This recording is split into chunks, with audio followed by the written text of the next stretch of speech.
जब आप एक पीसी को बूट करते हैं तो क्या होता है? तो यहाँ पर बहुत सारे हमको ऑप्शन दिया हुआ है। पहला ऑप्शन है ऑपरेटिंग सिस्टम के कुछ भाग को डिस्क से मेमोरी में कॉपी किया जाता है। यही हमारा सही आंसर है। ऑपरेटिंग सिस्टम के कुछ भाग को डिस्क से मेमोरी में कॉपी कर दिया जाता है जब हम किसी पीसी को या पर्सनल कंप्यूटर को बूट करते हैं। चलिए आगे बढ़ते हैं। हमारा क्वेश्चन नंबर 30 अगला क्वेश्चन हो गया। क्या बोल रहा है अगला क्वेश्चन? क्वेश्चन नंबर 30 है, विभिन्न प्रोसेसर द्वारा दो या दो से अधिक प्रोग्राम के एक साथ प्रसंस्करण को क्या कहते हैं? क्वेश्चन नंबर 30 का जो सही आंसर है वो है हमारा ऑप्शन नंबर डी। जब विभिन्न प्रोसेसर द्वारा दो या दो से अधिक प्रोग्राम के साथ प्रसंस्करण को हम लोग कहते हैं मल्टी प्रोसेसिंग। चलिए आगे बढ़ेंगे। Question number 31। क्वेश्चन नंबर 31 क्या है? डिजिटल कंप्यूटर डाटा और प्रोग्राम को एनकोड करने के लिए खाली स्थान का उपयोग किया जाता है। तो यहाँ पर बहुत सारे ऑप्शन आपको दिया हुआ है, आप लोग ऑप्शन देख सकते हैं। हमको हमारा सही आंसर है बाइनरी। यहाँ पर जो खाली स्थान है, डिजिटल कंप्यूटर डाटा और प्रोग्राम को एनकोड करने के लिए एक बाइनरी का उपयोग किया जाता है। चलिए आगे बढ़ते हैं। हमारा अगला क्वेश्चन है क्वेश्चन नंबर 32। क्वेश्चन नंबर 32 क्या बोल रहा है? कंप्यूटर प्रणाली की एक मुख्य विशेषता खाली स्थान है जो एक ही समय में विभिन्न प्रकार के कार्यों का प्रदर्शन कर सकता है। इसमें हमारा आपको ऑप्शन दिख रहा है, हमारा जिसमें सही आंसर है वर्सटैलिटी। जब कंप्यूटर जो है एक ही समय में विभिन्न प्रकार के कार्य को प्रदर्शन करता है तब इसको बोलते हैं वर्सटैलिटी। चलिए देखते हैं आगे। Question number 33। कुछ जो आसानी से समझ में आने वाले निर्देश हैं, जो आसानी से समझ में आने वाले निर्देश हैं, उन्हें क्या कहा जाता है? क्वेश्चन नंबर 33 का हमारा सही आंसर हो जाएगा यूजर फ्रेंडली। जब हमको कोई भी जो समझ आसानी से आ जाए तब हम उसको बोलेंगे यूजर फ्रेंडली। चलिए आगे बढ़ते हैं। Question number 34।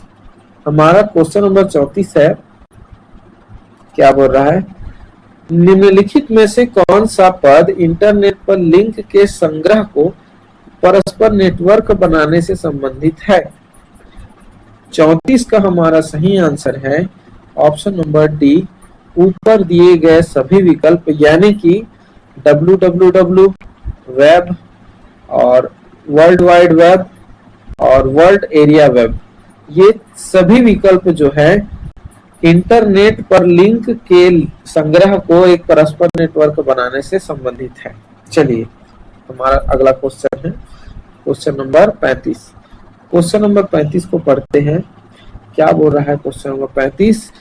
चीजों को संचालित और परिवर्तित करने के लिए एक स्क्रीन के शीर्ष पर कमांड जैसे कि फाइल एडिट, फॉर्मेट और टूल्स खाली स्थान में सम्मिलित होते हैं। क्वेश्चन नंबर 35 का ये जो हमारा आंसर है ऑप्शन नंबर ए, मेन्यू बार।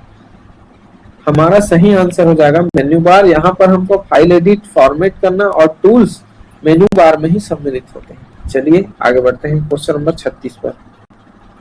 क्वेश्चन नंबर 36 है, पहले इलेक्ट्रॉनिक डिजिटल कंप्यूटर में खाली स्थान निहित था। जो सबसे पहला इलेक्ट्रॉनिक डिजिटल कंप्यूटर बना उसमें निम्नलिखित में से कौन सा चीज था? तो हमारा क्वेश्चन नंबर 36 का राइट आंसर है इलेक्ट्रॉनिक वाल्व। ये जो था यही जो है सबसे पहले डिजिटल कंप्यूटर में नहीं था। चलिए आगे बढ़ते हैं क्वेश्चन नंबर 37 पर। क्वेश्चन नंबर 37 है, कंप्यूटर को उसका कार्य बताने वाले निर्देशों के एक सेट को क्या कहते हैं?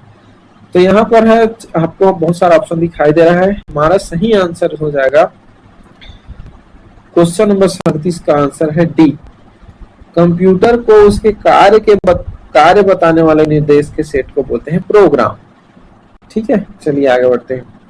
क्वेश्चन नंबर 38 है। क्वेश्चन नंबर 38 बोल रहा है, एक सेकंड दोस्तों, ये थोड़ा गायब हो गया।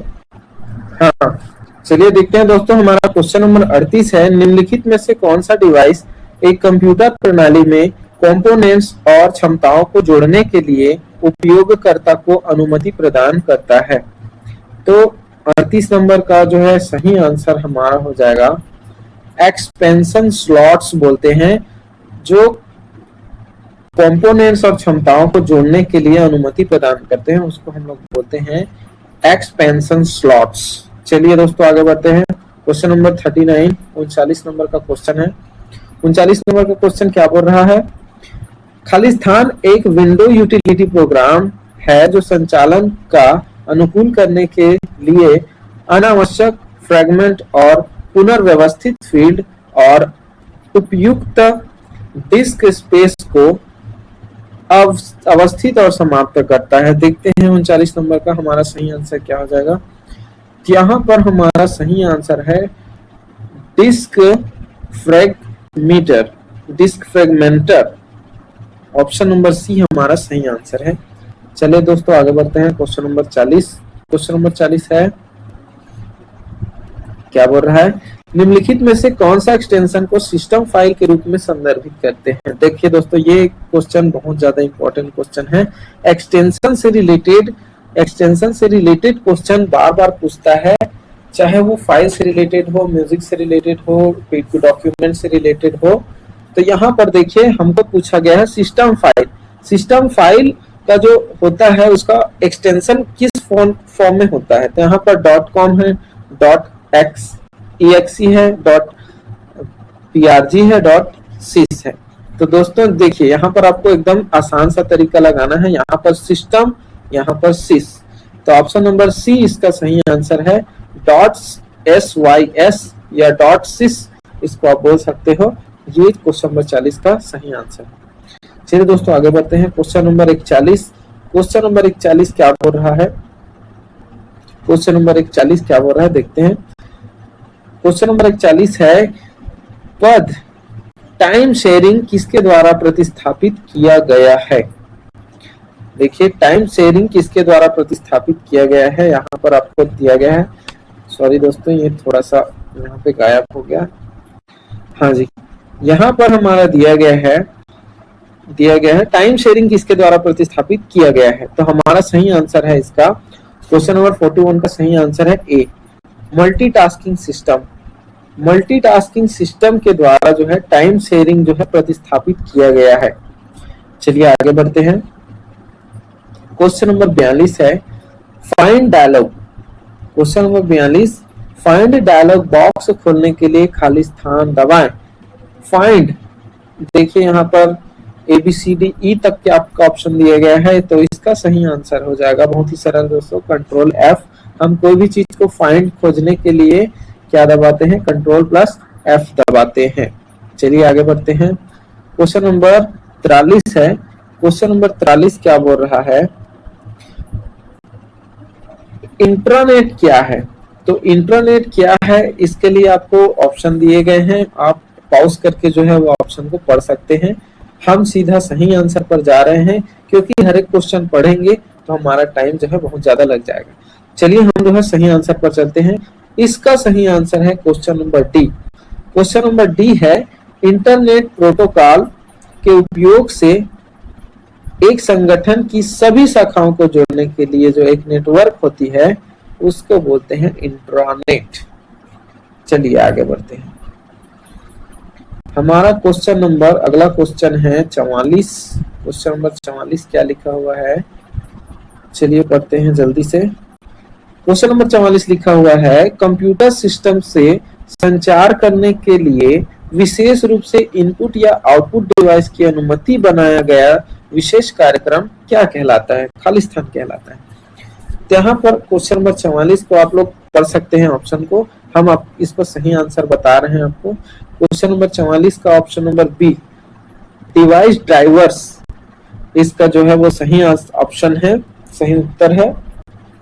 यही जो है इनपुट या आउटपुट डिवाइस की अनुमति बनाया जाता है। चलिए आगे बढ़ते हैं। क्वेश्चन नंबर 45, क्वेश्चन नंबर 45 बोल रहा है, निम्नलिखित में से क्या एक गुप्त कोड को लागू करने से तुरंत संदेश प्रवाह करता है। तो आप देख सकते हो ऑप्शन 4 ऑप्शन या 5 ऑप्शन दिखाई दे रहा है आपको। क्वेश्चन नंबर 45 का सही आंसर है हमारा question option number A, encryption. Encryption जो होता है ये एक गुप्त कोड को लागू करने से तुरंत संदेश प्रवाह करता है। चलिए आगे बढ़ते हैं। Question number 46। क्वेश्चन नंबर 46 क्या बोल रहा है? कंप्यूटर की कौन सी पीढ़ी अभी भी विकास के चरण के तहत है, यानी कि अभी भी इसमें लगातार विकास हो रहा है, विकासशील है। क्वेश्चन नंबर 46 का आपका सही आंसर है ऑप्शन नंबर बी, पांचवी पीढ़ी। कंप्यूटर की जो पांचवी पीढ़ी है उसमें अभी भी जो है विकास के चरण के तहत ही है, इसमें अभी भी चल रहा है। चलिए देखते हैं क्वेश्चन नंबर 47 क्या बोल रहा है। क्वेश्चन नंबर 47, ठीक से व्यवस्थित डेटा को कहा जाता है। तो ठीक से व्यवस्थित डेटा को क्या कहा जाता है? आपको ऑप्शन दिया गया है, आप जल्दी से पढ़िए, उसके बाद हम लोग सही आंसर पे बताते हैं। तो इस क्वेश्चन का सही आंसर हो जाएगा हमारा ऑप्शन नंबर सी। ठीक से व्यवस्थित जो डेटा रहता है हम उसी को इंफॉर्मेशन बोलते हैं। चलिए आगे बढ़ते हैं क्वेश्चन नंबर 48 पर। क्वेश्चन नंबर 48 क्या बोल रहा है? क्वेश्चन नंबर 48, चलिए सॉरी दोस्तों फिर से गायब हो गया। चलिए क्वेश्चन नंबर 48 हमारा क्या बोल रहा है? मेमोरी और स्टोरेज के बीच क्या अंतर है? देखो ये एकदम इम्पोर्टेंट क्वेश्चन है, यहाँ से ये आपको पूछ सकता है भाई, आपके हॉस्टल वार्डन के क्वेश्चन में इसको पूछने लायक है कि मेमोरी और स्टोरेज में क्या अंतर है। जनरली हम लोग मेमोरी और स्टोरेज को एक ही समझ लेते हैं, लेकिन ये दोनों अलग अलग चीजें हैं।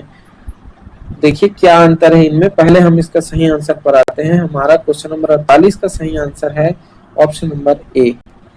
मेमोरी जो है अस्थायी है और स्टोरेज जो है वो स्थायी है। मेमोरी अस्थायी चीज है और स्टोरेज जो है वो स्थायी चीज है।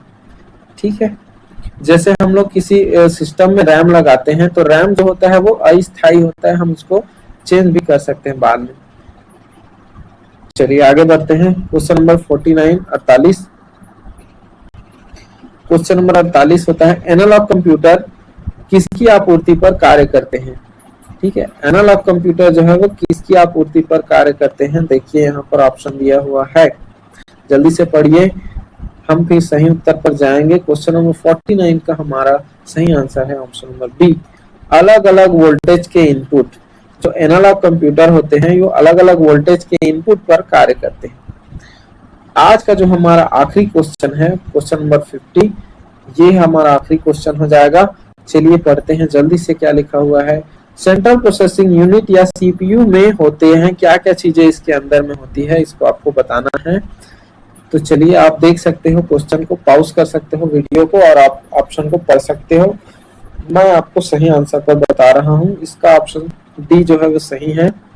ऑप्शन नंबर डी है control unit, arithmetic logic unit और प्राइमरी स्टोरेज। ये जो है सेंट्रल प्रोसेसिंग यूनिट या सीपीयू के अंतर्गत आता है। दोस्तों ये था हमारा आज का 25 क्वेश्चन। आपका इसमें से कितना सही हो रहा है आप हमें कमेंट बॉक्स पर जरूर बताइए। अगर वीडियो आपको पसंद आता है तो हमारे वीडियो को लाइक करिए, शेयर करिए अपने दोस्तों के साथ, और हमारे चैनल को सब्सक्राइब नहीं किया है तो हमारे चैनल को भी सब्सक्राइब कर दीजिए। मैं आपके लिए डेली क्वेश्चंस लाने का प्रयास करूंगा। आज के लिए हमारा इतना ही क्वेश्चन पर्याप्त है। आपको अगर कैसा लगा वीडियो में आप जरूर बताइए कमेंट पर जाकर। धन्यवाद।